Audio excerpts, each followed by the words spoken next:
We are live for day number 2 of our 3-day masterclass, and I'm so glad that we're doing this. Yesterday's conversation was incredible. Once again, I'm going to encourage you to add a splash of pleasure to your current experience. Today is all about finding and embracing our authentic sexual self, who we really are inside as a sexual being, in the identity that has been there all along, but we may have been disconnected from, and we may have felt very distanced from that part of who we are as a sexual being. So to add a splash of pleasure, you might want to get a nice drink. I've got my tea here. Yesterday I took a sip and I didn't go back to it for the full video. So maybe this time, on my own journey of getting more and more into pleasure, I'm going to be able to indulge in this tea a little bit more with you today.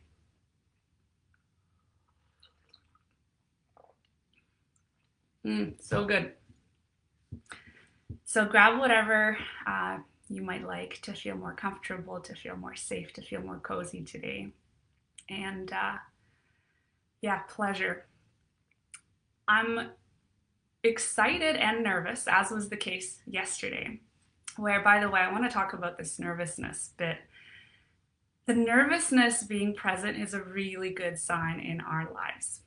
And I've talked to a few of you over the last couple of days, but in many other conversations prior to, with how when we're up to something significant in our lives, when we're up to something big, and overcoming vaginismus definitely falls in that category of a very brave journey that requires a lot of resistance and persistence and just courage.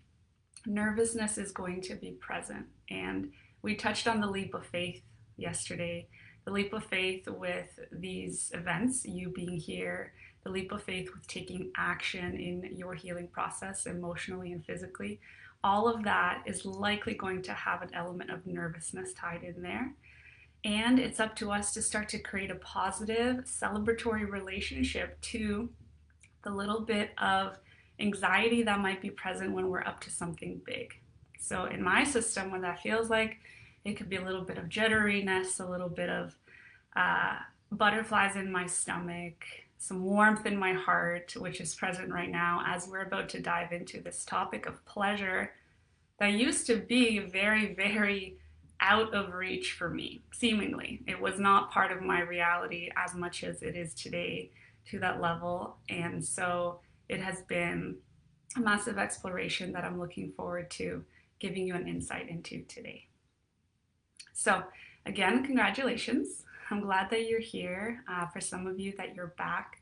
I'm going to recap a little bit of what day 1 was about, just as a summary, so we can see how the exploration actually layers onto one another as different levels to the healing that started with emotional healing yesterday. And if you're listening and you were here yesterday or you've already watched the recording, please type in the comments something that you got out from yesterday's conversation. Something that stuck with you and something that you would love for other people to have as value as well. Keeping in mind that the commentary in this, it will be present here, and it really is a gift to others who are watching this video. So the more we share, the more we can help each other, relate to each other, and therefore feel less alone in this very difficult journey of creating a pain-free and intimate life. So please let me know in the comments, what is it that you got out of yesterday? So yesterday was all about emotional healing. And we started with this because I feel that it is the number one priority in this process, is for us to clean the slate of the past. And I use this terminology, I explained why that is kind of a relevant way to put it. But really, step 1 is for us to come face to face with a lot of what has been true in our lives from a place of seeing it for what it is. And sometimes that could be incredibly painful. It could bring up emotions of anger, sadness, resentment, feelings of guilt and shame. And although those are difficult things to feel, it's important that we actually allow ourselves to see them and to deal with them before we try to add layers of trying to fix things on top of our past. So being able to clean the slate of the past is the only way that our efforts going forward are going to be fruitful, because we're working with a fresh canvas as opposed to the emotional turmoil that hasn't been dealt with yet. An amazing teacher of mine says that emotions that are suppressed and that are not dealt with are kind of like sneezes that we hold in. And let me know if you could relate. I'm not really seeing any comments coming in. Oh, there they are. Yay. Okay, so E says looking forward to day 2. I'm B from Germany. Can hear you well. Perfect. We've got someone from Ireland. Hi, S. Hi, C from Germany. S. Hi. Okay, cool. So my mistake. I wasn't scrolling, so I wasn't seeing anything coming through.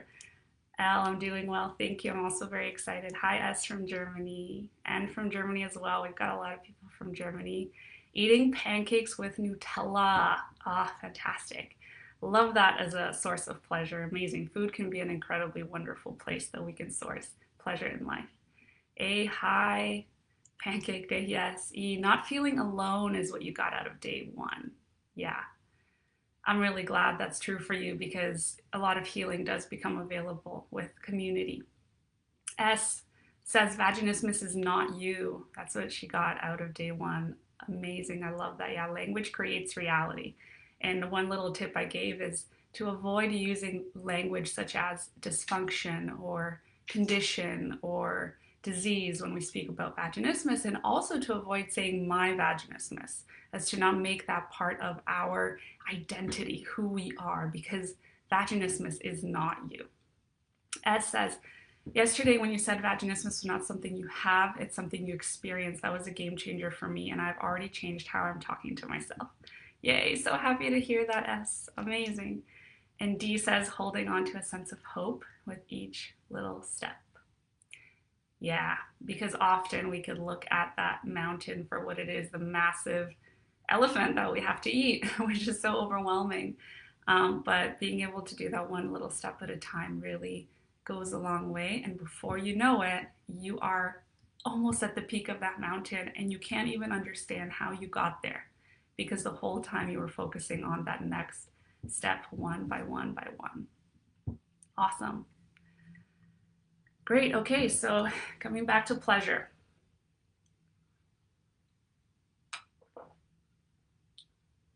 In yesterday's conversation as well, we talked about the intention behind these 3 days. I shared a lot about my story, and a lot of you could relate to different aspects of my journey, which I'm both happy and saddened by. I mean, there's so many mixes of emotions here at play, because I was talking to one of you recently with how many people are coming into this masterclass, which is a source of joy because you're not alone, but also it's so unfortunate that so many of us are having this experience in this life of vaginismus. And so it's important to feel that. And as I was saying about the sneezes, when we hold on sneezes or we hold them in, like emotions, they just build up. And it's a very uncomfortable feeling, isn't it, when you're holding in a sneeze? And imagine that pressure just kind of building up and up and up and up and up. And as emotions do, they get stuck. And we don't allow them to complete the cycle of being felt as an experience, expressed, and allowed to exit the body again. So it's this completion of a cycle of life's experiences, of the emotions that are inevitable in this human experience, that is very important. To allow ourselves to see the gunk, the different forms of trauma we may have experienced, as we talked about yesterday, and to allow that to complete the cycle fully. Some of the practices I mentioned to help with that are incredible, because they allow us to process what may be sitting within our system unprocessed. And that is how we clean the slate and we come to a fresh start and a new beginning, which we get to build on. So A says, What's a good word to refer to it? My friend was undermining it before I described it as a conditioned disease. I don't like to use those words, but I needed her to understand. Great point, A. That's a great question. So, what's a good word to refer to it? Again, there's this balance of having us be understood and heard and taken seriously, while also not creating a reality that we are broken. And by creating a reality, I mean the inner dialogue that happens, the external conversations we have with people and how we explain vaginismus. So I think that what you did is perfect. Sometimes we can communicate in a way where we're speaking to someone else's listening, even though we know in our heart that that is not entirely an accurate way to put it. So if you felt most comfortable with being able to speak into your friend's listening in the way of using a word like a condition or a disease or showing them some sort of formality about what vaginismus is, then this was likely a really great strategy for you to send across your message. And what's key there is that you yourself don't believe that you're at the whim of a disease or that you are dysfunctional. That's just the garbage that comes with this terminology of vaginismus is a sexual dysfunction. It is absolutely not a sexual dysfunction. It is simply the way that your body is reacting to a perceived danger. It's a body response. So A says, thank you. I am glad that helped. Yes, so the clean slate is kind of what we talked about. I shared my story that you could relate to, and we also talked about many different categories of causes of the body response of vaginismus. And I want to note here, you can go back and listen to what those categories were, but I want to note that we really did focus on primary vaginismus in the explanation of those causes. So there's two types of vaginismus, primary and secondary, where primary is if you've experienced the tightening response, the involuntary contraction of your pelvic floor muscles, ever since you tried to have penetration, whether that was with a tampon or a finger or a sex toy, or maybe even a penis and your first time of trying penetrative sex. If you experienced a challenge with that ever since the first time you tried, that means you're experiencing the category of primary vaginismus. While secondary is what comes with additional experiences in life where you already were able to have a pain-free experience of penetration in your life. And I was talking to a few of you. Let me know if you here know that you're experiencing primary vaginismus or secondary. Type it out in the comments. I was talking to some of you recently who were experiencing secondary vaginismus, and I just want to note that this is also very common, and it can be a result of many different things. For example, giving birth and the physical injury and physical trauma that results from giving birth can be a cause of secondary vaginismus. And menopause is another very big one that I'm having more and more conversations with you about. Menopause in itself creates such a slew of changes in the body. Of course, I can't speak from personal experience, but from what I understand, the hormonal changes lead to very physical repercussions in the body. A change in sexual arousal and how easy that is to experience in your body as well. So keeping those in mind, secondary vaginismus could have been a result of those. It could have been a result of an STD, also a very common experience. I know that some of you are experiencing this, you're not alone, and a slew of other reasons. So I'm seeing that we've got C, E, B with primary, S primary, A primary, D secondary, P primary, primary. Yeah, mostly primary, S says secondary. So I've seen about an 80% to 20% split with people who are experiencing primary versus secondary. S maybe having some video challenge. Hopefully it hasn't stopped for everybody. If you could refresh your page, that might help. So we also touched on what trauma is, and many of us understand trauma as as this thing that we likely don't have. But with further exploration, I hope that you are starting to see some connections of how your life experiences have likely created a traumatic response in your system, which is one explanation for vaginismus now. So S says primary vaginismus till I was 35 years old. A says I know 2 girls with secondary. Okay. Great, so that is a bit of a recap of day one.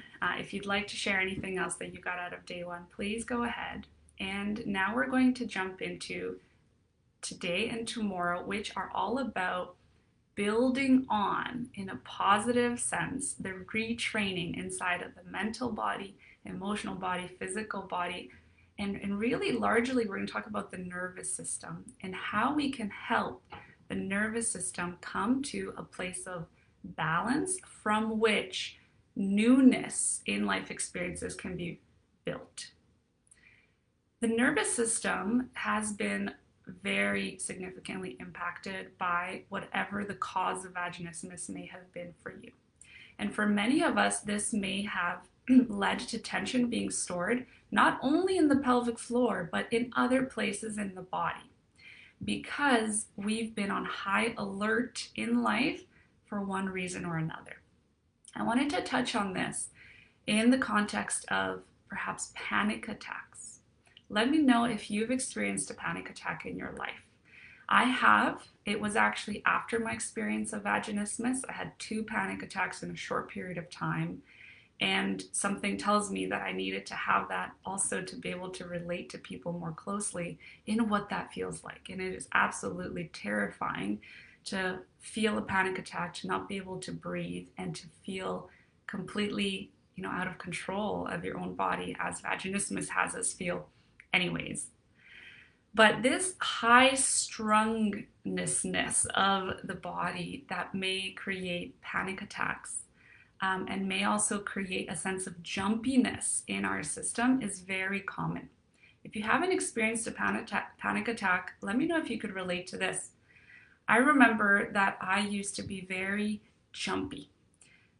A slight noise or a surprising hello, or somebody opening the door or coming into a room while I was in that room, even if I was relaxed or maybe I was focused, it didn't really matter. But I would find myself jumping and getting startled very, very easily.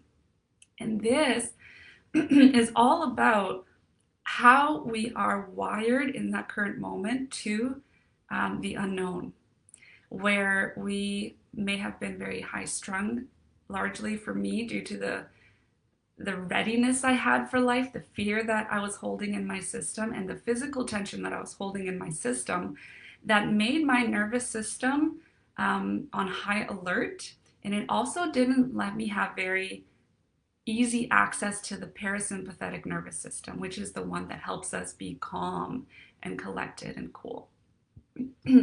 So I'll read some of these comments here. I have multiple times, always with my fear of heights, about the panic attacks. D says, I get anxiety pains in my muscles. Yes, very common. E says, I have had 2 or 3 panic attacks and bad anxiety a few years ago, although it's not as bad now. I'm glad that it's getting better, E. That means you're doing wonderful work in the emotional healing journey, so congratulations. A says, otherwise I get anxiety attacks as well. I'm also so jumpy. People always make fun of me for getting scared every time they come into a room that I'm in. Yes, I can so relate to that. P, each time my brother came into a room and started talking before I saw him. Yeah.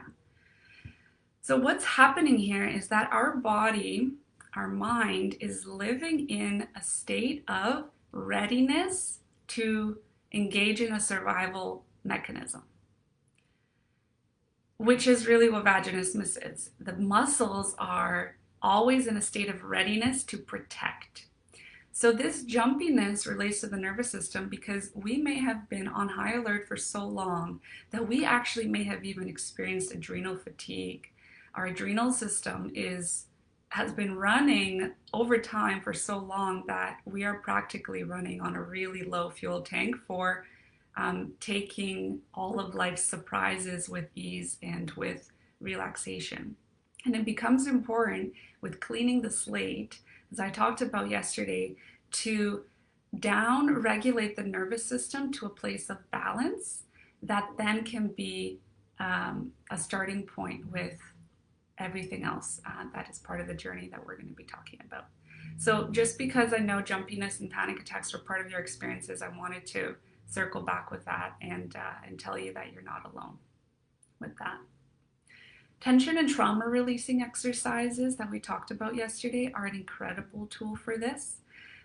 They do help in the emotional healing journey, and specifically with the nervous system, they help us down regulate to that place of peace and calm and relaxation. So that is something that I incorporate in working with people in groups as well as one-on-one. And again, it's not part of my online course stuff. So if you do want to explore that, it would have to be in a more personalized structure. I absolutely love this sort of tool. Tension and trauma releasing exercises, TRE for short. You're welcome to Google it and let me know if you have any other questions. S says, I've always experienced fight or flight response to a high degree during my life, constantly on high alert, even in reasonable situations where my conscious brain may even acknowledge that it's an unreasonable reaction. My subconscious goes berserk. Yeah, similar to vaginismus, we consciously want to have penetration, but the deeper parts of ourselves go berserk. That's a good way to put it.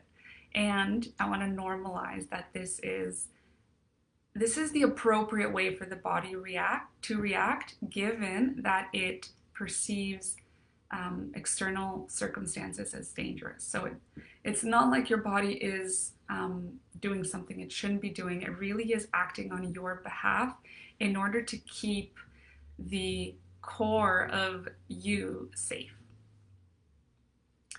Okay, so we're going to shift gears. We talked about day one, and now why is today all about pleasure? And first of all, finding our authentic sexual self, and then embracing and celebrating that part of us. I have to say that a large part of my journey while I was overcoming vaginismus was this. It was this process of coming back to a sense of confidence and power in who I am as a person that enjoys sex, a person that has intimate experiences and a desire. That was part of my journey in overcoming vaginismus for sure. But for me personally, it was after being able to have pain-free and pleasurable penetrative sex that I really dove deep into what this exploration really is like. What this exploration needs to look like from a structured perspective, what the steps are, so that I can bring that to you in helping that process be a more emphasized part of your journey as you're going through vaginismus, so that you can overcome vaginismus faster than I did, and with more ease and with more fun. And in my story yesterday, I said that 6 years was how long it took me to get from the first time I tried to have penetrative sex to being able to have pleasurable penetrative sex. And that is a long time. Let me know how many years you've been in the experience of vaginismus for. For some, it may be more. For some, less. And my goal is that in working together, the intention is that by the end of 4 months of working together, you're having pleasurable penetrative sex. That's why I'm cutting down all of these and synthesizing everything into a structure to help you get there in that short of a time. C says 20 years. Yeah. I wanna be with that, because that is a long, long time, and it must have been such a roller coaster of a journey for you. The fact that you are here after 20 years, looking for guidance, looking for answers, is absolutely incredible. I want to congratulate you for still being on the path. And that is evidence of the love that you have for yourself and being here and not having given up. E says it will be 10 years in November. D, 7. A, 3 years. M, 10 years. N, 10. A, 10. Wow, a lot of 10. B, 13 to 15 years probably. P says 6 years since the diagnosis, since the first attempt with a tampon. We're talking 30. S, 16 years. A, I think my first PIV attempt was November or December 2019. And S says 3 to 4 years. Yeah, unfortunately, with the longer experience of vaginismus, the cycle of pain deepens, and that doesn't mean that it is going to be harder in all aspects for you to come to that place of finding results in your process. So I want you to know, even though it was a longer period of time, there is still an incredible amount of hope. Okay, thank you for sharing. Man, sometimes really getting present to what it has been like for all of us is just so heavy, and that just shows how important it is for us to sit with those feelings and to allow ourselves to process them, to complete the cycle, to actually express the anger and the sadness and the resentment that we feel, the jealousy that we may feel of other people. Those things exist. They are very valid emotions, and it's important to be able to express them and process them rather than try to push them away. And it's so important to enjoy the process, the journey. Yeah, it is true. And today we're talking about enjoyment and how to infuse that pleasure and enjoyment in the journey. So since I went on to this exploration in myself, I have discovered so much beauty in what the body makes available for us. What kind of experiences are available in this reality where we're actually really present and we're connected to our body. We're connected to the kind of touch that we can experience. We're connected to our partners in a whole new way when we are connected to our own selves. So that goes to show how important it is to infuse enjoyment and pleasure in the process. So I'm just looking at my notes here. Yes, so we're recreating a view of sex that has enjoyment and pleasure be a part of it. So before we get into why a connection to the body is really important from an emotional standpoint, mental standpoint, and even parts of the physical journey, I want to explain about the very, very physical benefit of pleasure. Yesterday we touched on this. And one of you, M, actually had an incredible win last night in her dilating process when she put this tip into practice.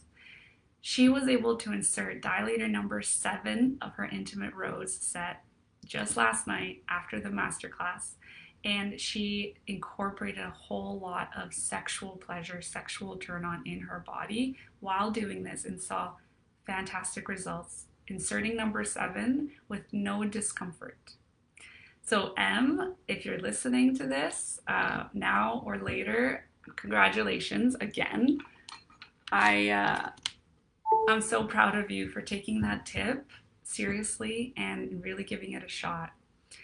So the very physical benefit, yeah, P says woohoo. The very physical benefit of pleasure is this. If our vagina was this right here, the vaginal canal and the vagina, and the vaginal opening is down here. The uterus is up here, where one day, if you would like to be a mother, I trust and hope that your baby is going to grow right here in the uterus. And the cervix is actually the back wall of the vagina, and it separates the uterus from the vagina. So it sits right here. Yeah, I love how you're celebrating. Yes, hi, you're here. Thank you, you're very welcome. Everybody's celebrating you, that's fantastic. So the cervix sits as the back wall of the vagina, separating the uterus and the vagina. And it actually moves down and it moves up during our menstrual cycle. And again, unfortunately, we don't get taught this in school. So if this is the first time you're hearing this, that's okay. I didn't know this for a very long time as well. And only with this knowledge, a whole new door opens up with understanding our bodies.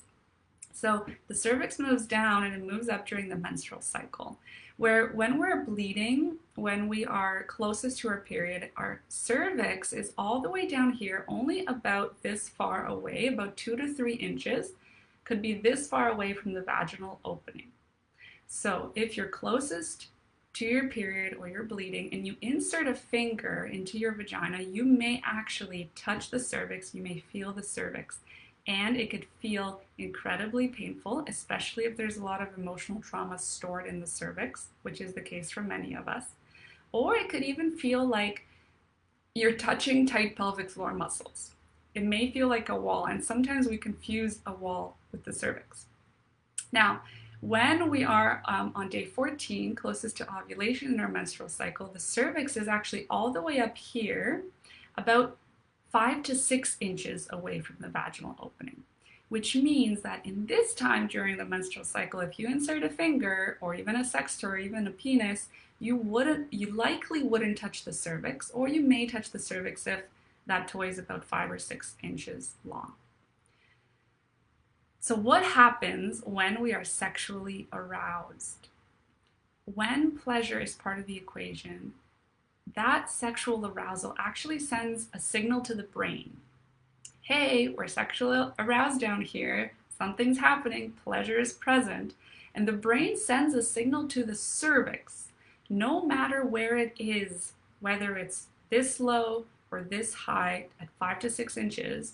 The brain sends a message to the cervix to say, hey, we're feeling pleasure. We're going to have some guests up in here rather soon. Please move up and out of the way to make space for whoever is coming to visit. And if the cervix is all the way down here, it's going to move not only 5 to 6 inches away, but about 8 to 9 inches away from the vaginal opening. And the vagina actually elongates. There's additional blood flow. There's additional lubrication happening. The body innately is using the wisdom of pleasure as a signal that it needs to prepare for penetration. It's incredible.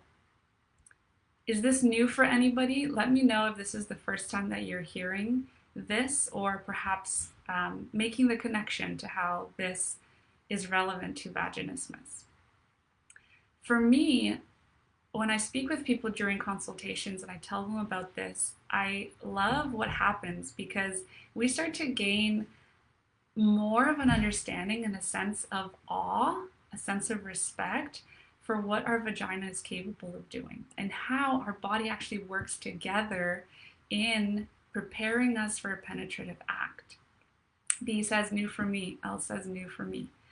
Yes, so before talking about pleasure in any other aspect, this very physical benefit of pleasure is incredibly important to understand. This is why when we're going to talk about dilating, trigger point release, pelvic floor relaxation exercises tomorrow, we want to be connected to pleasure through the entire process. No more of this, let's dilate just for the pure medical benefit of stretching the muscles and having dilating be a very purely medical process. We want to be infusing and incorporating pleasure throughout, partially for the benefit of this cervix movement, and very much also for the benefit of the physical relaxation that happens with the muscles, and for the lubrication and the blood flow that helps us come to a place of relaxation. So E says, only found this out a few months ago speaking to you. Yeah. S says, new for me too. S, I knew this, but not from sex ed. Awesome that you did know this. Fantastic. But yes, B says, why is that never mentioned in sexual education? It does anger me that in our sexual education, we are having the conversation from the lens of fear, protection, from STDs, from pregnancy, from not being viewed as a slut, not being shamed in any way. We never talk about pleasure in the beauty that pleasure is. And from this very physical benefit, you would imagine that as we learn about the anatomy, we also learn about what happens in our body during our menstrual cycle. It's awful. But now you know, and with this new knowledge, a lot more becomes possible. A says, I knew this but don't remember why. Yeah, must be from sex positive Instagram accounts or YouTubers. Yeah, thankfully there are people out there also talking about this. C says, I never knew that, but it makes sense. I found dilation easier after orgasm. We're going to talk about the timing of orgasm more tomorrow, but I also want to note right now that an orgasm is a pelvic floor contraction in itself, particularly a clitoral orgasm is. We kind of often hold our breath, we tighten, and we kind of squeeze to create the pleasurable sensation and to heighten the pleasurable sensation. Because orgasm is a contraction, if you are going to be inserting a dilator after your orgasm, it's important that you wait about half a minute to let the pelvic floor muscles come from their contracted state of orgasm to more of a relaxed state again.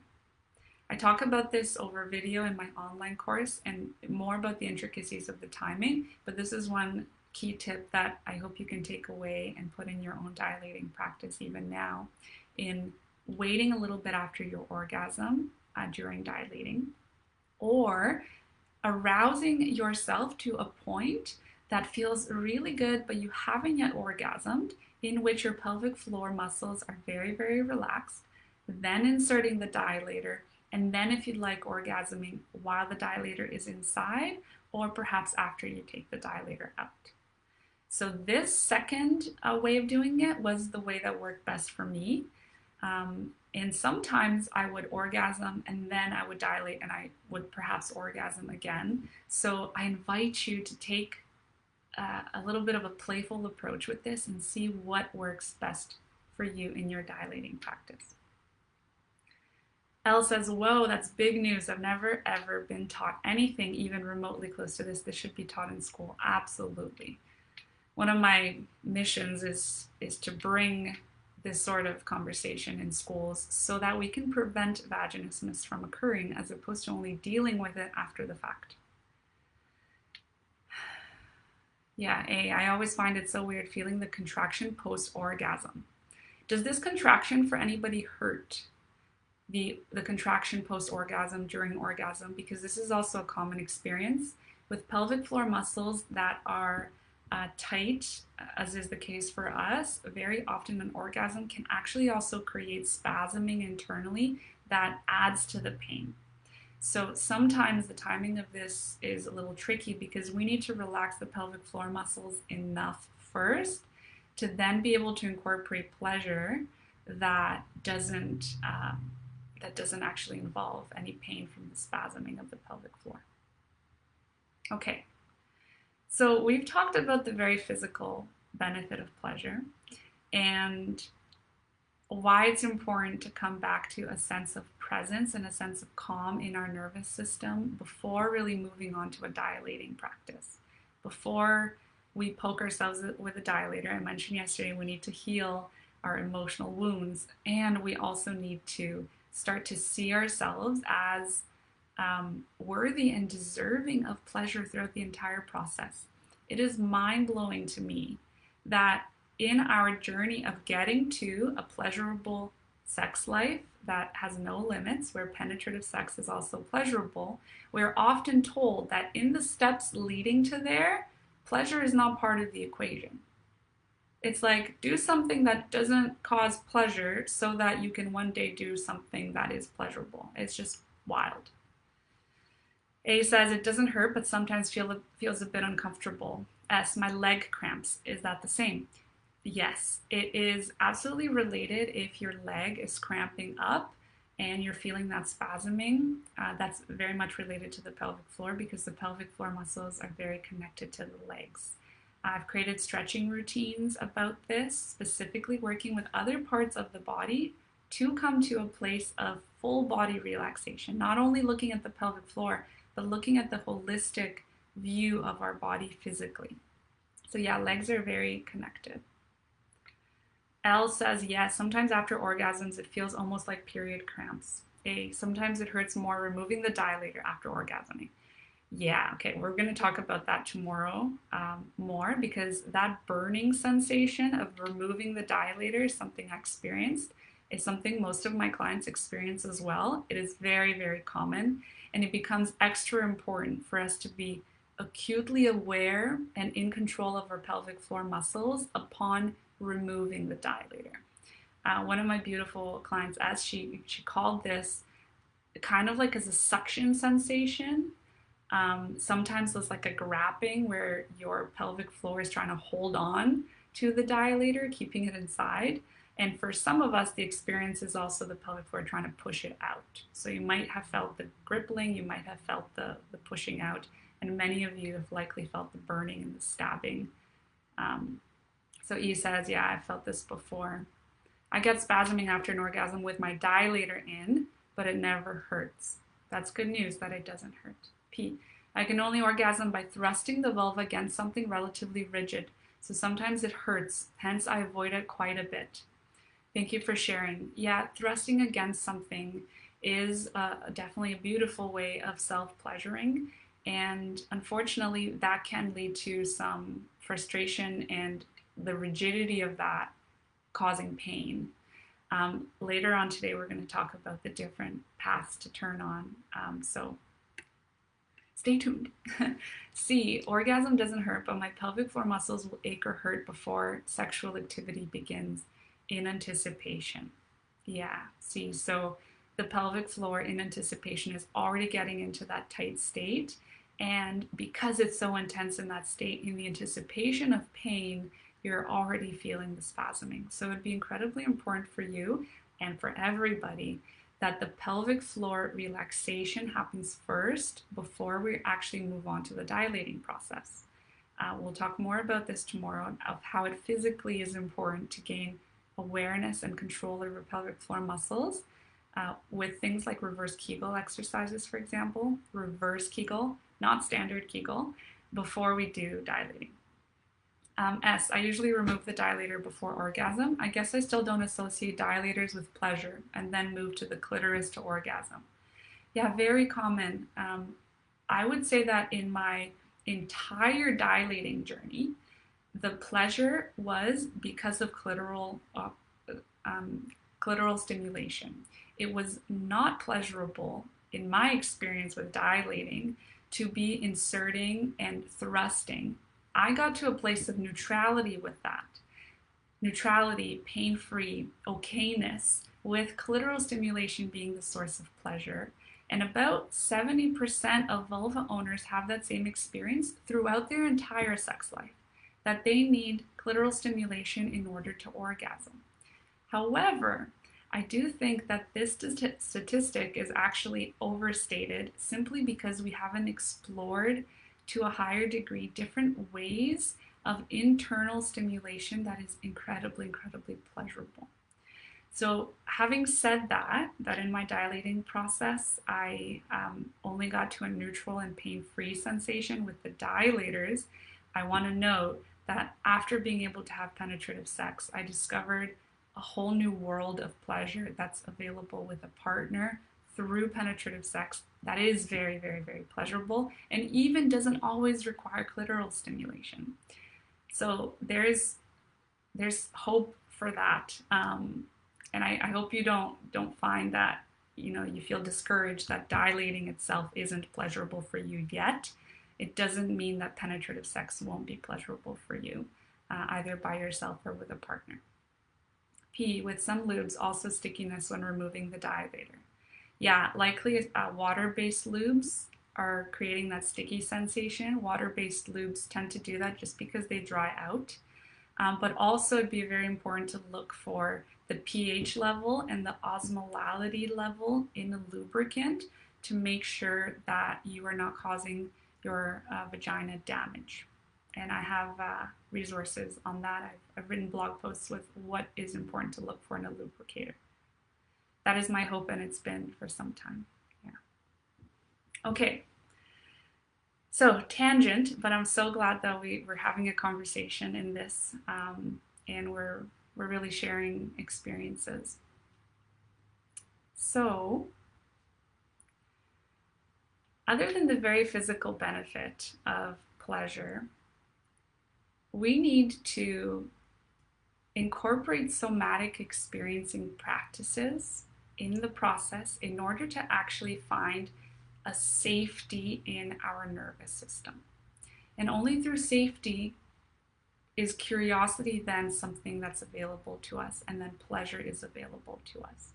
So safety first, then curiosity, then pleasure. And through the emotional healing practices that we talked about yesterday, safety becomes more available. We come to more of a place and readiness for the next parts of the journey. But the somatic experiencing piece is super important because this starts to introduce safety through touch, safety through intimacy with ourselves, that then becomes a door to the curiosity and the pleasure, and in the context of vaginismus, the physical relaxation. So in my work with people, we work with touch and exploring what safe touch is like and what is the key to safety in your unique nervous system. And that's where we can start a very, very interesting conversation. So, has anybody heard of love languages before? Let me know. And while you do, I'm going to read A's comment. I always believed the G-spot was just a myth and clitoral stimulation is the only way. No idea what it must feel like otherwise. The G area is not a myth. The G-spot itself is a myth. I've written about that as well in my blog, that it's not a particular spot. It is an erogenous area that exists in different locations for different vulvas. And so there's a lot of availability for pleasure internally. It is not only clitoral stimulation that is the way. There can be cervical orgasms, full body orgasms, heart orgasms, nipple orgasms. There is a massive blanket of possibilities that I'm really excited for you to explore. And I haven't explored all of them myself, so I'm definitely still on my own process with that. As says, same here. For me, the pleasure with dilators was due to clitoral stimulation. Yeah. Actually, vaginal orgasm is also clitoral, as the clitoris is inside of the vaginal wall, if that makes sense. It is, yeah, great point. Thank you so much for mentioning that. Yeah, so clitoral orgasm really is encompasses both external clitoral stimulation and internal clitoral stimulation, because the clitoris does extend inside of the vagina. And therefore, some of what we experience as pleasure internally is actually clitoral stimulation as well. And other types of internal clitoral stimulation can be actually more attuned to the G area, or other erogenous zones that simply don't have a letter assigned to them in our societal expectations of what orgasms are. Every vulva, every vagina is unique, and exploring the erogenous zones for you would be very, very fun once, of course, it's not a pleasure or it's not a location of pain. Okay. So L, you have heard of love languages. E as well. Yes. Mine is touch. Beautiful. L, yes. Okay, so yes on love languages. Mine is words of affirmation. Fantastic.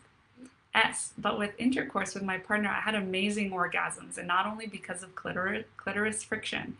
Yay! S, I'm so happy to hear that. And that was the case for me as well. So much more becomes available with penetration after the dilating journey is complete. So it's like we start off a whole new adventure after the dilating process is complete.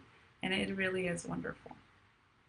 P, yes to the languages of love. I'm very verbal, not really words of appreciation, but words of honesty. This is how I feel most loved. And also to get turned on, words are crucial. Absolutely. That the other person expresses their desire. Beautiful. S says, completely agree on this. It's the same for me. And S says, so important, the safety in the intimacy and touch. Okay, so why do I bring up love languages? If you haven't heard of love languages, they are a system which explain how we are wired to feel romantic love. And the love languages categories are words of affirmation, acts of kindness, quality time spent together, touch, and gifts. So in a relationship with ourselves and in a relationship with another human, it becomes important that we are present to what our love language is and what the love language of our partner is as well. And that can be a combination of them, by the way. So it isn't only one that that matches us and that explains what our experience of romantic love is. Now, an example I can give is this. There can be a mismatch that looks kind of like this. So let's say my love language is words of affirmation and touch, which is quite accurate. There's mine are a little bit of a combination of that, quality time spent together, but not so much gifts and not so much acts of kindness. But let's say my partner is acts of kindness. And this has happened in the past where I wasn't quite sure why he wasn't feeling loved from my side, and he wasn't quite sure why his love wasn't coming across to me.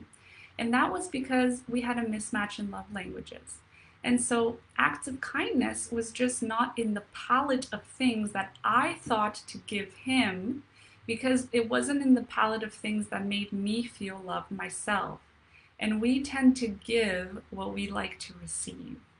So I was giving him plenty of touch and I was giving him plenty of words of affirmation, but he wanted acts of kindness. And it was only after we had the understanding and the awareness and the desire to give each other the things that we needed, I started coming up to his office as he was working and giving him a glass of water on the desk, letting him know with this act of kindness that I'm thinking about him and that I love him.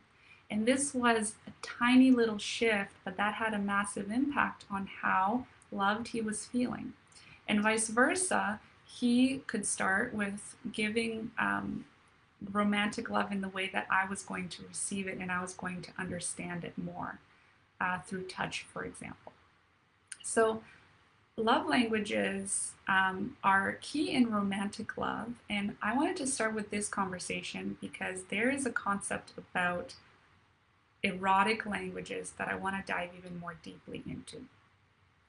The erotic languages, or as Jaya, who is a sexologist, calls them, the erotic blueprints, are her system that explain the different paths to turn on in our bodies. But in the context of vaginismus, I want to talk about the erotic languages as different paths to finding safety in our nervous system that make curiosity and pleasure available. And just like the love languages, there are different erotic languages, different ways that our nervous systems are actually wired to feel safe. And with vaginismus, this exploration is crucial because we need to know in ourselves what kind of intimacy erotically we need in our bodies, on our skin, in order to feel safe enough to then have physical relaxation even be a thing. It's like, which key shall we use for our unique lock? And there are unique locks with no hierarchy here. So it's just how we are wired, what key we need for our current nervous system wiring to be able to unlock the potential that's available with us feeling pleasure in our body. And the erotic languages are incredibly interesting because they give us examples of very, very real dynamics in relationships that you may have experienced. So let me know, have you ever laid in bed and your partner was touching you in some way, but the thought that was going on in your mind, and there were a lot of thoughts going in your mind because you had trouble being present in the experience and enjoying the experience, and you were thinking, well, does that feel good for them? Are they doing this because they're trying to give me pleasure? Because it's actually not very pleasurable. I'm actually not feeling this. They're touching me in a way that feels too fast. Maybe it feels too rigid. Maybe it feels too intense, or maybe it doesn't feel intense enough. It's too soft, and that isn't how I get turned on. That isn't how I prefer to be touched. So have you had this experience? Let me know if you've ever been with a partner where touch didn't feel nourishing. It didn't feel good. In my experience, if I were touched too soon on my genitals, if my vulva was touched too soon, I would actually go into like a freeze response. There would be a part of me that says, I didn't want to get touched there yet. That felt too fast. I wasn't ready. And this conversation ties into the erotic languages because it gives us an insight into what nervous system wiring you have, and therefore what approach you need in order to feel safe with intimacy. So L, yes, yes, of course. E, yes. B, yes. So S says yes as well. So I would get this like zinging sensation of this is too fast. I wanted to go slower, and I would actually feel the tightening in my shoulders, in my legs, in my glutes, in my pelvic floor muscles. And at that point, I probably wasn't aware enough of my pelvic floor muscles to feel it fully. But looking back now, I know that that's what was happening in the pelvic floor muscles because the body was a no to genital touch. But I wasn't quite listening to the body yet. I was very disconnected from the lower part of my body below the hips, really. So N says yes, happened pretty often. P, too often, even with my partner, 4.5 years. Yeah, and that is because there is a disconnect between the erotic language that the partner has and the erotic language that you have. Similar to the love languages. When we're not speaking the same language, we don't understand each other, and a lot of miscommunication occurs, a lot of resentment occurs because each partner feels like their needs are not met and they're not quite sure what their needs are in the first place so that they can be met. That's why today is about finding our authentic sexual selves first and embracing them after, so that we can actually communicate them in a dating scenario or in a relationship scenario. So let's talk a little bit more about specifics of the erotic languages. One erotic language is what is called the energetic erotic language. And the energetic nervous system wiring is one that requires, first, a lot of time with intimate play. That is what feels yummy to the energetic. The kind of touch that the energetic prefers is actually a really light, feathery touch. So if I'm using my arm as an example, the energetic touch is almost like you're just grazing the little hairs on your skin. And those of you who've had a one-on-one consultation with me will find this to be a familiar thing in a practice that I lead you on during our consultation to help you discover a little bit about your erotic language. So a light feathery touch, I invite you to do this even right now on your body and to see how it feels. It is not something that we usually give ourselves, so it might feel a little bit strange, it might feel a little bit awkward, but this is a really light, tickly touch that the energetic enjoys, and it could be part of what helps the nervous system feel safe and open and come to a place of relaxation for somebody who has the erotic language that is energetic. Another kind of touch for an energetic, which could actually be incredible, is actually a hovering touch. And this is when you're feeling the energy of another person, when that person is simply close to your skin. They're not touching you whatsoever, but they are close, and there's this sort of desire that builds up. And as I've practiced the energetic language in myself with moving the distance between my own hand and my arm, or a partner's hand and the arm, you start to feel a little bit of like a molasses sensation, which feels incredibly pleasurable in itself. And it sounds strange that this is considered a form of touch, but for the energetic erotic language, this is a superpower that they can actually experience really deep, intimate pleasure through space and closeness and missing as opposed to touch directly on the body. Let me know if you could relate to enjoying light touch and feeling that to be really nourishing, or if you could relate to the hovering and how this could actually be pleasant for you. P says, since I first heard you speak of safety, I also realized I often feel unsafe if I sense strong desire. So I need a lot more conversations with him. Beautiful share. Thank you for that because strong desire is kind of equivalent to intensity, and sometimes intensity can be the thing that has us close. So I imagine also P, knowing you and having had a conversation with you and having supported you for some time, I know that for you, the energetic erotic language may be very relevant. So a superpower of the energetic love language, the energetic erotic language, is that you may even be able to have very spiritual, very deep, cosmic orgasms where you're not even needing to be with a partner physically in order to feel incredibly connected to them, and even orgasm without any sort of standard societal form of sex.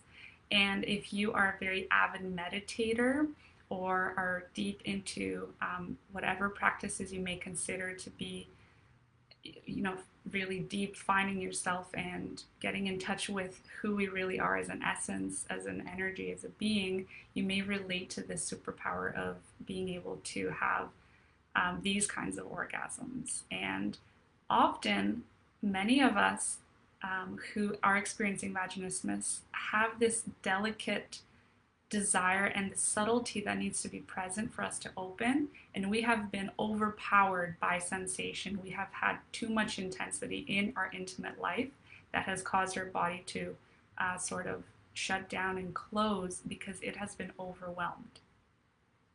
Dee says, I've had 2 very powerful Reiki sessions, but never thought about that approach during intimacy. I love that. Reiki is right up that alley. And the fact that you've had some very powerful Reiki sessions likely means that you're very attuned to energies, which can be an incredible superpower. A shadow, though, of the energetic erotic language is that, like I said, they can be overwhelmed.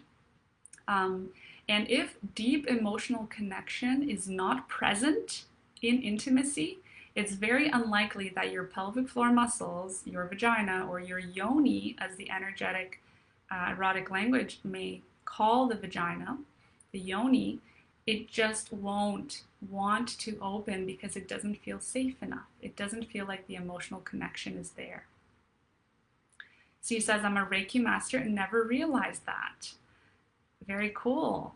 Yeah, so also see, you're likely very attuned to energies. And so exploring the energetic erotic language may be the key for you in creating a connection with your yoni in a way like never before. And so here we're talking, spiritual sexuality, we're talking tantra, we're talking breath work, we're talking energy healing, which I've also studied and absolutely love. And this sensitivity that becomes available is so beautiful when being with another person in an intimate situation, being able to feel all of them, not their physical body alone, but their energy and their emotions. It's like you're becoming one in this beautiful merging. So very exciting for that exploration for you. And P says, wow, the overpowering resonates a lot. Yeah. So unfortunately, with the energetic erotic language and with another erotic language that I'll talk about next, we tend to attract the opposite. So opposites attract. And in relationship, the energetic erotic language, or the second language I want to talk about, which is the sensual erotic language, we often attract an opposite kind of partner, like the sexual erotic language. So a sensual's superpower is that they can find pleasure from all senses.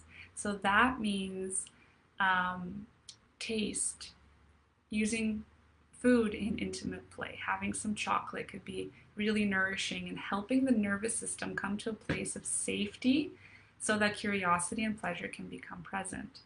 The sensual may need the music to be just right, the temperature to be just right, for their feet not to be cold. So wearing socks may be really nice for a sensual and feeling that sense of safety in that way. And if something is slightly off, like there's a dirty sock by the bed, or the laundry isn't done, or there have been so many things on that person's mind throughout the day, What unfortunately happens as a shadow is that we get stuck in the head a lot. And so we find it really hard to come down into presence into the body, to be really there in the moment with our partner because we're thinking about something during intimacy. And the sensual in that way needs time, just like the energetic, in order to sink into an experience of relaxation before getting their genitals touched. So that means getting the massage, having the deep conversations with a partner, having that silky texture, maybe dressing up and feeling in their body in a very sensual, erotic way, so that they can actually ease into an intimate experience little by little with relaxation that then allows for passion to be born, as opposed to being met with genital touch right away like the sexual might want to do. So A says, I think the sensual is definitely me. Very nice. There's so much beauty available in the sensual. They absolutely appreciate the visual beauty as well. So if you are at a partner's place and it's dirty and maybe there just isn't a lot of taste that went into the decor, or there's no candles on, or maybe the music is off, that may result in you, in your nervous system, coming to a place of closure because the key to safety just isn't present in that moment in your intimate experience.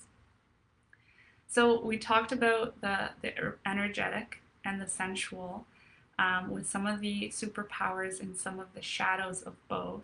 And these two often attract quite the opposite of typically a sexual erotic language. By the way, the touch for the sensual, because I showed the touch for the energetic, the touch for the sensual is actually a really on the skin with some pressure and some weight added to your hand. So you're really grazing your hand nice and slow, and you're giving yourself almost like a massage as you do this. This is the sensual touch that you may be able to relate to if you're a sensual. The sexual, though, the kind of touch that they prefer is a very direct touch, very fast touch, and they get turned on by nudity.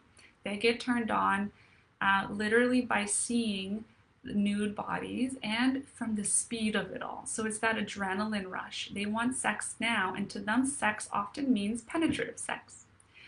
And for a sexual person that it can relate to this erotic language, they need sex as they may need food. It is literally nourishment for them. And in many ways, this is beautiful.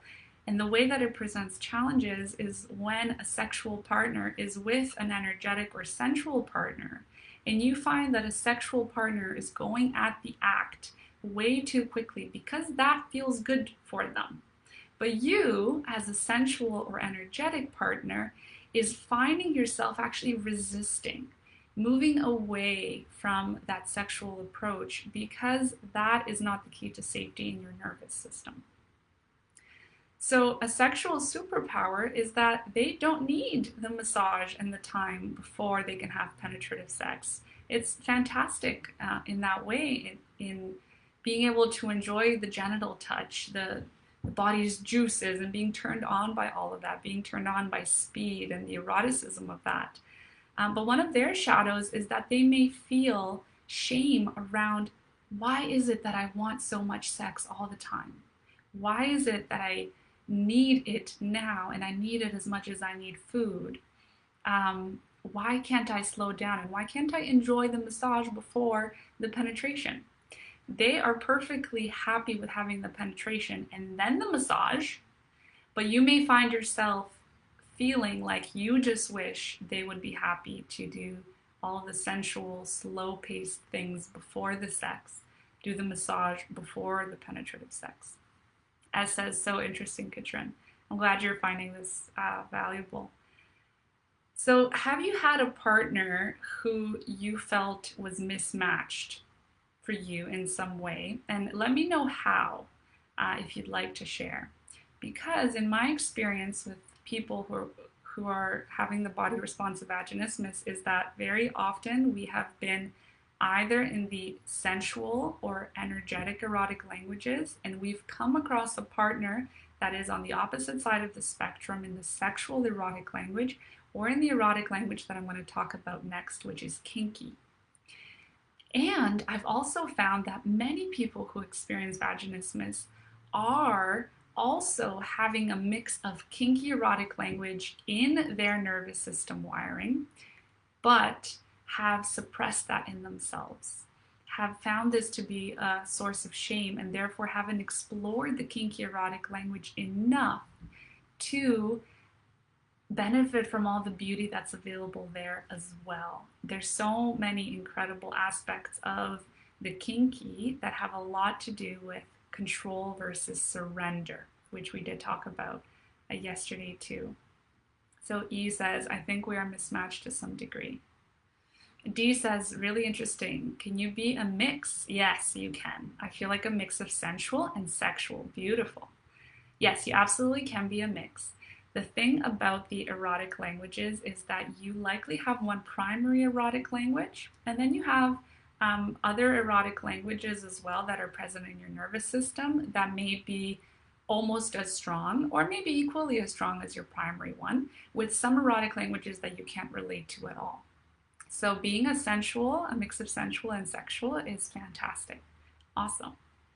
As well, the erotic languages that you might find are relevant for you right now, they may change. So in different stages of life, we may explore and become interested in different forms of intimacy of different erotic languages. And so we may evolve in our sexuality between erotic languages. For us who have been in the process of healing, often that does create a change in life between erotic languages, because we go from healing to some more of the adventurous and, okay, let's think outside the box now after our healing is complete. What else do we want to play in? And so the erotic languages change in that way. B says, yes, unfortunately, he was just about PIV. All other possibilities to explore pleasure didn't even count as a sexual experience. Yeah, I'm so sorry to hear that. That must have been incredibly frustrating, because you are trying to stay true to what you like, yet at the same time, you're also trying to satisfy a partner in what they want.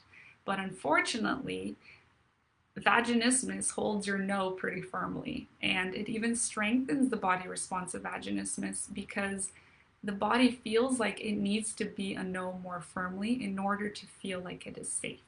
It needs to tighten so that PIV sex isn't even on the table, so you don't feel like you're betraying your authentic sexual self in that moment. Does that make sense?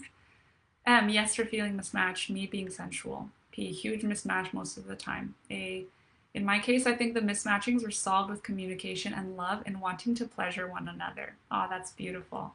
Yeah, I remember speaking to you, A, and how much progress you've made in your relationship with being with somebody who is open to that communication. That's fantastic. And you putting in the effort as well with coming to that place of understanding and love for each other and exploring together. That really is the key here. And this is one system which helps us structure this exploration in relationship and in a dating scenario, because there are multiple games that I walk people through to help specifically with the erotic language, embracing of the erotic language. S, so much makes a lot more sense to me now. I think my boyfriend is more on the sexual side, going really for my genitals, while I often feel rushed. Absolutely. I had that experience over and over again. Feeling rushed, the partner going directly for the genitals, us feeling like we need to pull back, we need to resist, as opposed to what we want to see in intimacy, where there's a coming together. You're coming forward into an intimate experience and you're feeling honored by that partner throughout the entire thing, as opposed to trying to stay safe while giving them what they want at the same time. It's so difficult to do that. Elle says, I'm literally learning so much. This is mind-blowing to me. Thank you so much, Katrin. Oh, you're so welcome. I'm so glad to be having this conversation with you guys. And the reason why we're learning so much, I think, is just because there's been such a shame-steeped culture around pleasure in general. And every medical professional we've seen has grown up in a shame-steeped culture around pleasure. So naturally, they didn't know about this. And even if they had the best intentions to help, pleasure wasn't part of the conversation because even in their medical um, education, it's possible that they didn't learn about the cervix. I mean, do you think that could be true about the cervix moving up and down? That would be wild if they didn't learn that in their education either as medical professionals. Yeah, okay, speaking of pleasure, making pleasure a priority as well, having a drink. I invite you to do the same.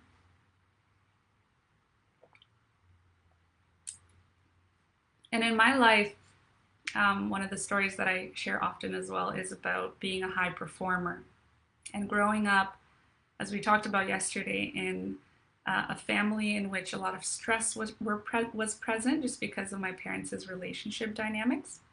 I felt like I needed to make them proud, and I found that achievement in school and in work made them proud. I tried to keep them together.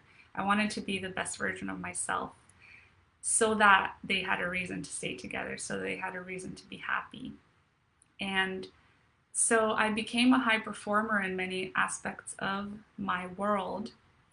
After I encountered vaginismus, that deepened even more because I felt like I had no control over my experience of my body. I didn't have control over intimacy. I felt like I was failing as a girlfriend, not being able to have penetrative sex with my boyfriend at the time.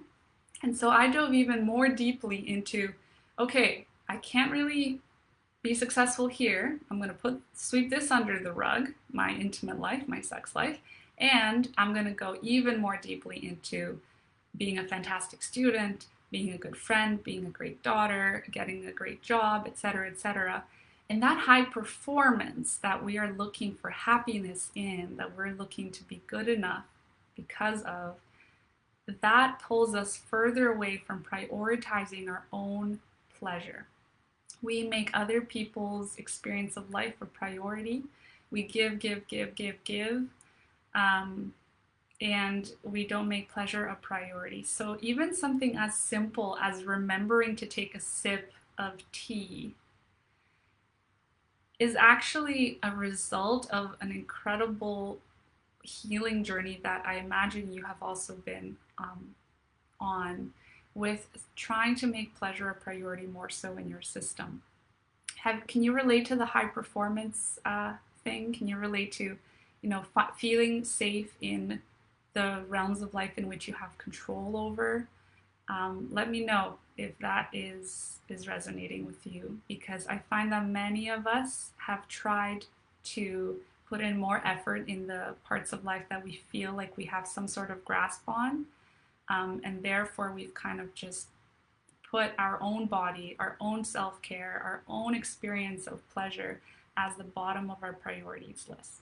And this conversation is all about coming back to who you are authentically in your experience of life and feeling like you deserve that pleasure in the sexual context, feeling like it is yours for the taking. It is actually something that you deserve as a human, no matter what. And how is it that you want to experience that is entirely up to you. It shouldn't be driven by someone else's desires. Yeah, I mean, I can talk about this for hours. Okay.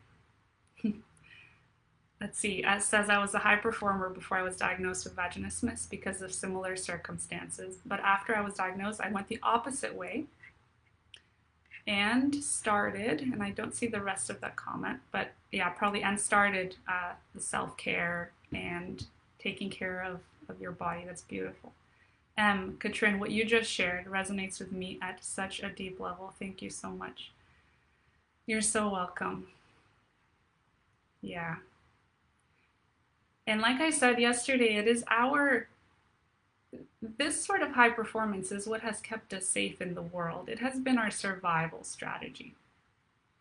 And we've tried, as any logical person would, to apply the same survival strategy that has worked in the past to future experiences of life.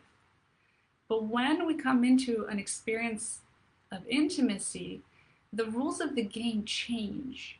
We cannot be in control of intimacy and allow ourselves to open to intimacy in such a vulnerable way. Penetrative sex in itself is the most vulnerable thing in life that we could do, especially as vulva owners who actually need to accept another human being within our body. That is the peak of the iceberg when we're talking about vulnerability. So the survival strategy of being in control in life, wanting to make someone else proud, doing something because of someone else, that just doesn't work in this new game of intimacy. So we need to find safety in surrender rather than safety in control. And that is a massive switch to flip. It's not easy, but it is possible. As says, losing control of everything.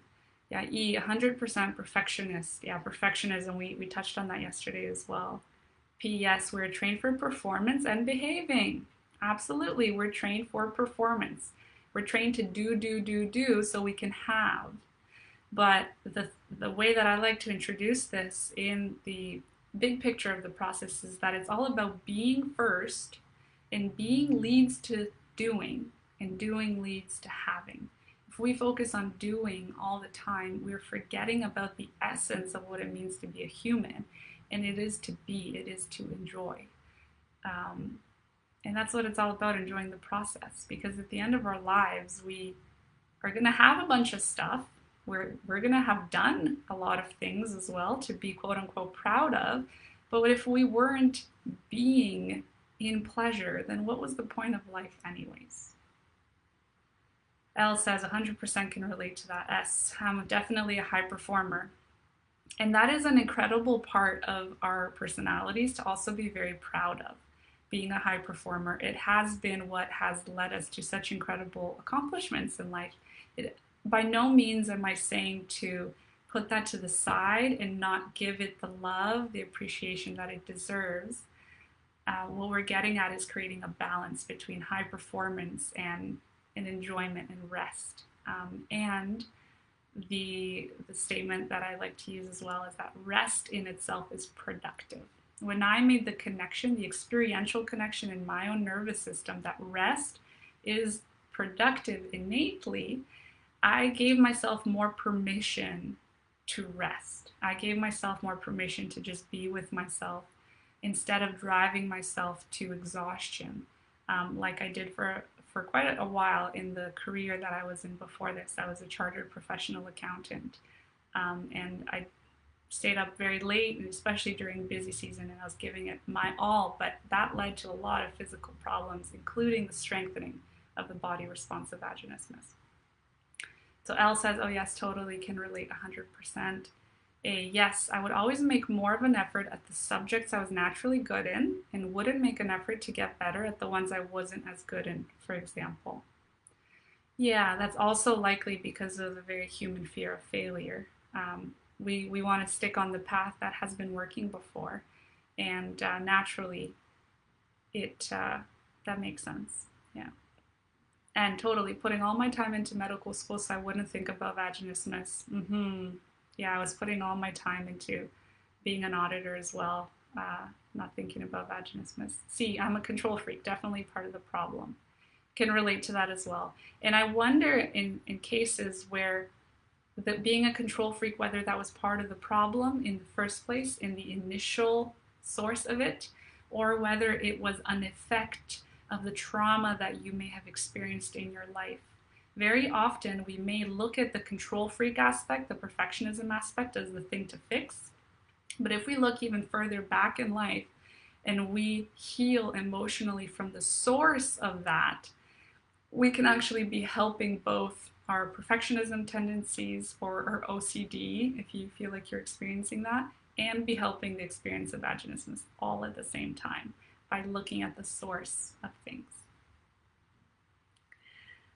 Okay, so back to erotic languages, I want to talk about the last unique erotic language, which is the kinky erotic language. Now, the kinky here is not only about this world of BDSM that you may have heard of. So it's not about, bondage, submission, masochism, sadism. Being a kinky in the erotic language of kinky means that you require intensity in your intimate play in order for your nervous system to feel safe. Intensity being the key word. So, as the kinky erotic language, you may enjoy touch, intimate touch that is actually a bit more intense. So, we're talking about scratching on the skin, maybe even slapping on the skin, and different forms of slapping as well.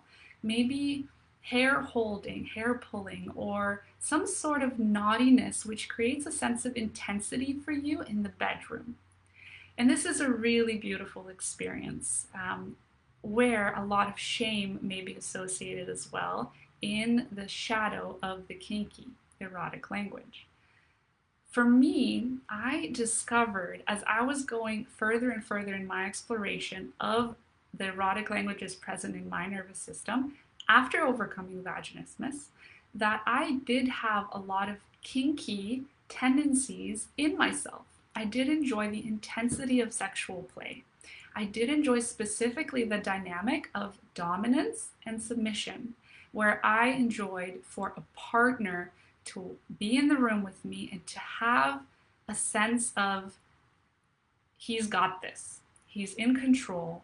I can fully melt into this erotic experience. I can lean back in my chair on the bed. I can relax because I feel safe in his presence in the room, in his intensity, in the way that he's capable to hold me and nourish me in this very intense way of turn on. So therefore, I enjoyed mostly the submission dynamic of the kinky. And since then, I've also started to play in the dominance dynamic of the kinky, but being dominant was not the thing I wanted at the time. I noticed in the tail end of my journey of overcoming vaginismus that my pelvic floor muscles actually relaxed to a whole new level when a little bit of kink became present in my intimate play with a partner. And I noticed how my pelvic floor just wanted and desired his penis to be inside of me. It was wild that just a little bit of splash of intensity could have such an effect on my emotional and mental state, but also on my physical body. And I can sometimes try to explain this in a few different ways as to why this is true. One way is that we are so used to being in control in life in all these other areas, and we have a lot on our minds. We have a lot to think about, to consider, a lot of to-do lists perhaps that you may keep. And we feel like there is no part of our human experience in which we could just let ourselves be held and not need to have control in that scenario. And so in intimacy, the access point to that safety is surrender, being at the whim of another human being that you love and trust in a way that feels yummy and in a way that you could just melt into that without needing to think about what your next step is, without needing to think about how you're going to move in the bedroom. You could just relax and be taken by your partner. And that in itself is the way that I can explain why it worked for me, because I needed an access point to surrender and finding safety in surrender. A says, is it possible to be a mix of sensual and kinky? Absolutely, definitely is possible. And in a little bit, I'm going to tell you about how you can find out what erotic language you are. So stay tuned for that. S, that's me. Never heard it called beautiful before. Oh, yeah, it is beautiful. And I had so much shame associated with the kinky parts of my being that I could relate to this comment as well, that, I've never heard it be celebrated before. But I remember seeing a magazine with nudity in it. It must have been my dad's. It was at my grandparents' cottage a long time ago. I saw there were people in that magazine. There were feathers. There were some cufflinks. And I felt this excitement going on in my system. And I was like, oh, I shouldn't be looking at this. But down the line, with embracing, first of all, finding my authentic sexual self, but then starting to embrace my authentic sexual self, I started to dive deeper into the realm of what kinky means and to find so much beauty and so much deep emotional connection that becomes available in the world of kinky, in the world of energetic as well, in the world of sensual, sexual, all of it. So yeah, kinky is beautiful. P, have done quite some work on the emotional side already when you discovered and allowed the kinky aspect. She's asking when I discovered or allowed the kinky aspect. I find that I may have that, but to get there, I feel I have a long way to go. Yeah, so often we may feel that we're not quite ready to dip our toe into the kinky aspect just yet. And what can be very helpful is working with somebody who has dipped their whole body in the kinky world to help guide you in how you can safely experience this part of your being if it is present. Because at first it really can feel scary and can feel overwhelming. One of the shadows of the kinky is that there is a whole lot of shame around, why is it that I like this? Why is it that I want this intensity? This isn't right. I shouldn't want to dominate someone. I shouldn't want to be tied with ropes, but somehow I do want to. And so the emotional healing around the shame would be very important to look at, and then a very slow and safe exploration into how you crave intensity in your life. And for you, P, the mismatch of the partnership can actually be helped with the exploration of the kinky, especially if your partner is sexual and you're finding that you're more energetic or sensual, but you have an access point to kinky. Perhaps this kinky access point is what we need to explore in your partnership so that your partner can also meet you at kinky. And then he can start to explore sensual and energetic, and later you can start to explore sexual if you'd like to. A, thank you, that makes so much sense. Yay, so glad to hear that. P, for me, it's more about the fear of the power being abused. I think maybe some shame, but I can't quite detect it so easily. Yeah, great point. So it is that fear of not being in control as well that can be present. And so some of my clients find that they can't relate to my story necessarily. They don't want to be restrained. I found that when I was restrained and I couldn't move, I could simply say, okay, well, I can't be in control right now anyways. I literally have no choice. Being in control is not an option right now. So what if I allow myself to take a deep breath and surrender? And that was a beautiful access point to me in finding relaxation physically in the kinky erotic language. But for some people, the access point in the kinky erotic language is actually to be in full control and to feel the turn on of being the dominant role in the relationship, in that intimate play. So them doing the tying or using certain language of the kinky. And each erotic language has their own verbal cues that connect with people. There is a game that we play in one-on-one work together and group work together in which we actually explore the verbal background of the erotic languages, but also which erotic language you are currently in your nervous system through experiencing each one with touch. So there's games that I have set up and I lead people through. So P, wow, really mind-blowing. Thank you so much. You're welcome. I'm laughing about the surrender. No point resisting if you're tied up, right?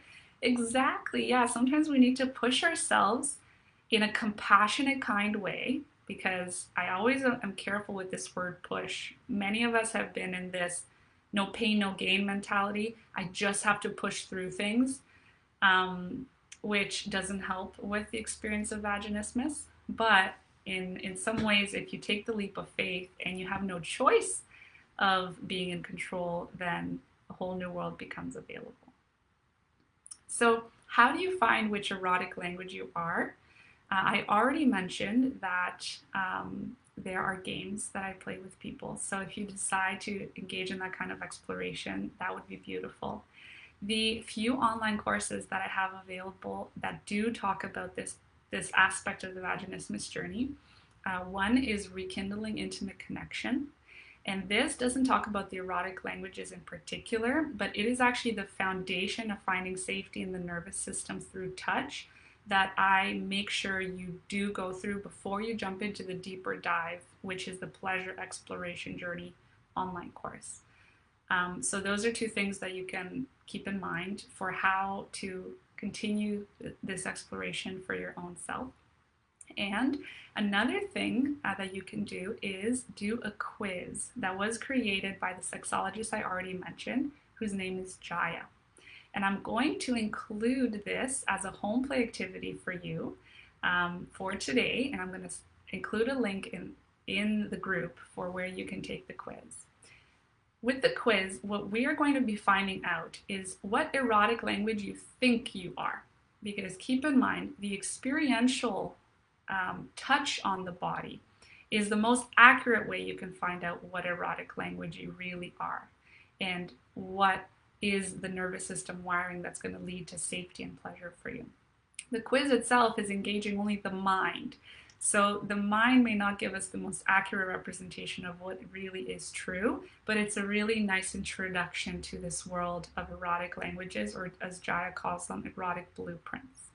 So I'm going to include a link to this quiz, and I would love for you to tell me what erotic language breakdown you get in the comments to that home play activity. Okay, so please do the quiz and come back and let me know, and I'm really excited to see what you get and what the spread really is for this beautiful community in our erotic languages. With the quiz, if you are doing the quiz with a partner, what I invite you to do is to have your device open as you're answering the multiple choice questions and have your partner be watching you as you do this. Because a lot of the value in understanding each other's erotic languages is going to come from seeing which multiple choice you preferred over which other scenario of multiple choices. Yes, the final result is important as well, but there's a lot of juiciness available from seeing, oh, really? You would actually prefer this over that? Oh, I didn't know. Maybe I'm going to incorporate more so of this intimate touch with you, this intimate play with you, rather than what I was doing already, which obviously you don't prefer. So, especially for people who may find it a little bit more challenging to communicate so straight up about your pleasure preferences, this quiz can actually do a lot of the communication for you. So I'm excited for you to take it. Elle says, it's truly beautiful. Sometimes I just want to be dominated and let go. And then other times it's so nice if your partner just asks you for consent and if certain things feel good. Yeah, so well said. And that's why the erotic languages give us this variety of play, because really sometimes you just want to be dominated and let go, and other times you feel like playing in a whole other erotic language. It's a very good point. S.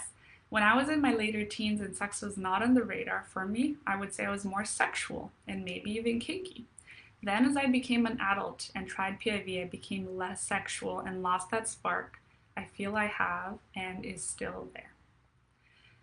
I can very much relate to that because I, before having tried penetrative sex, thought I could be diving into more of the sexual aspects of my eroticism, more of the kinky aspects of my eroticism. Perhaps sensual and energetic weren't at the forefront for me. But when pain became part of the equation, I needed to dive deep into the sensual, very much, into the energetic, quite a bit, and only later to embrace the kinky as well and to complete the picture of those three erotic languages before sexual even became an option, because sexual was the least relevant for me during my vaginismus journey. Okay, before I start to conclude, I want to show you a few different items that may help in your exploration of the erotic languages. So starting with energetic, we're talking about, just beautiful candles, maybe even crystals. Crystals have very wowing energetic healing properties that you may know about, or maybe you're just hearing about. So something like a crystal in your erotic play, something beautiful like this rose quartz wand, can be a really nice thing to introduce for an energetic erotic language. And this doesn't need to be inserted in the body. It could be used for touch. It could be used for finding compassion, love, acceptance in your body, and just because it's pretty. Literally, the beauty of it can be incredible for both the energetic and the sensual. Other forms of crystals can look like this, and I am planning on creating a whole new dilator set, which includes my favorite dilator set that's already on the market, but also incorporates crystals because I found these to give me a whole new layer of connection to my own sexuality, the sacredness of sex. And so something like a crystal one like this in a dilator set, paired with other shapes and sizes in between the silicone dilators, I think could be incredible for anybody experiencing vaginismus because it adds the luxury back into dilating. I know it is crystal and it is hard, so absolutely not the most comfortable when compared to silicone in my opinion, but I still think that crystal ones have a place in every dilator set out there. Another crystal thing you could use is a yoni egg, but tomorrow we're going to talk about why using yoni eggs and doing standard Kegels can actually be making the body response to vaginismus worse. So I don't recommend that you use a yoni egg from the very beginning of your healing journey, but only at the very end once you've already gained awareness and control of your pelvic floor muscles and you could relax them at your will. Elle says, OMG, yes, please do that. It's such a good idea. I'd love to get those. Yeah, I'm definitely planning on it. I'm looking to create even an online store section of my website where I share the tools that I really do believe are needed in bringing the sexy back to dilating journey. P, slightly off topic, have you worked with yoni eggs? Ah, yes, here it is. I have. So for the energetic, those are beautiful things. And the energetic also really needs deep emotional connection. So items are not going to do it for them. They need that beautiful sense of belonging with the partner, feeling heard, feeling seen. So long conversations before sex can actually help with the physical relaxation of the pelvic floor muscles as long as they're actually feeling nurtured in those long conversations. Yeah, P says, I've thought I might be at the point to use them. You very well may be. Yeah, we can talk more about that if you'd like. So sensual. Sensual may love a beautiful smell. So this Morgasm Mist, this is by Lovability. Simply having a really nice smelling environment. Essential oils, massage oils are different tools that the sensual might enjoy. And even candles to be used in intimate play. This could be really nice for a sensual, perhaps even for a kinky erotic language, to use candles in their erotic play that you actually drip onto the body. So it creates a little bit of an intense warming sensation. So S says, I've never used the eggs, would love to learn more. We can talk about that, S, for sure. Yes, I'm all about that smell, for sure. I love a beautifully smelling environment. That's the sensual in me talking.